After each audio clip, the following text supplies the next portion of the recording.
আলাম ইয়ানি লিল্লাযীনা আমানু আন তাখশা কুলুবুহুম লিযিকরিল্লাহ। আল্লাহ বলে, আমার ইমানদার বান্দা, আমি আল্লাহর ভয়ে, আমার স্মরণে, আমার জিকিরে, আমার গোলামির জন্যে তুমি বান্দা মোমেন দিলটা নরম হওয়ার সময় ইমানদার আজও কি হয়নি? 30 বছর ধরে সুদ খাচ্ছেন, হায় বাবা ছেড়ে দেওয়ার টাইম আজও কি হয়নি? 60 বছর ধরে বিড়ি সিগারেট খান, আহা আল্লাহর বান্দা আজও কি ছেড়ে দেওয়ার টাইম হয়নি? আজকে 30 বছর ধরে দাড়ি কাটছেন, প্রতিদিন আল্লাহর নাফরমানি করছেন, আহা বন্ধু আজও কি সময় হয়নি? খোদার 365 দিন কোনদিন তুমি ফজরের নামাজ পড়লা না যুবক? তাইলে আর কোনদিন কি তোমার নামাজের সময় হবে না? তুমি কি আর ভোরের সূর্য দেখবা না? তুমি কি আর ভোরের আলো দেখবা না? তুমি কি ফজরের সেজদা দিবা না?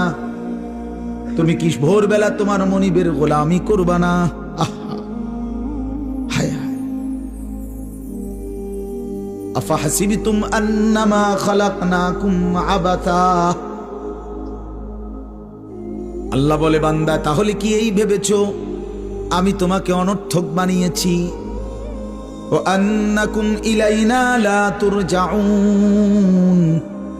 আল্লাহ দ্বিতীয় প্রশ্ন করেছেন, বান্দা বলো তো, তুমি কি এই ভেবেছো, তুমি কি এই মনে করেছো নাকি আমি আল্লাহর কাছে তুমি ফেরত আসতে হবে না?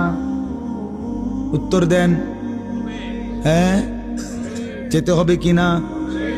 হাসলেও মরতে হবে, কাঁদলেও বন্ধু মরতে হবে, সুখের সাগরে ভাসলেও মরে যাবে, দুঃখের পাহাড়ে পড়ে গেলেও মরে যাবে।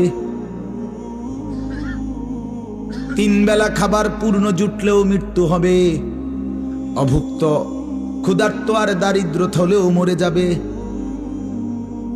মৃত্যুবরণ করতেই হবে। কুল ইন্নাল মাউতাল্লাযী তাফিরুনা মিনহু ফাইন্নাহু মুলাকীকুম। আল্লাহ বলে, বন্ধু বলে দেন আমার বান্দারা, মৃত্যু থেকে তোমরা যেখানেই পলায়ন করো না কেন, সে নিশ্চিত তোমাদের সাথে মোলাকাত করবে। ফাইন্নাহু মুলাকীকুম সুম্মা তুরাদ্দুনা ইলা আলিমিল গায়বি ওয়াশ শাহাদা।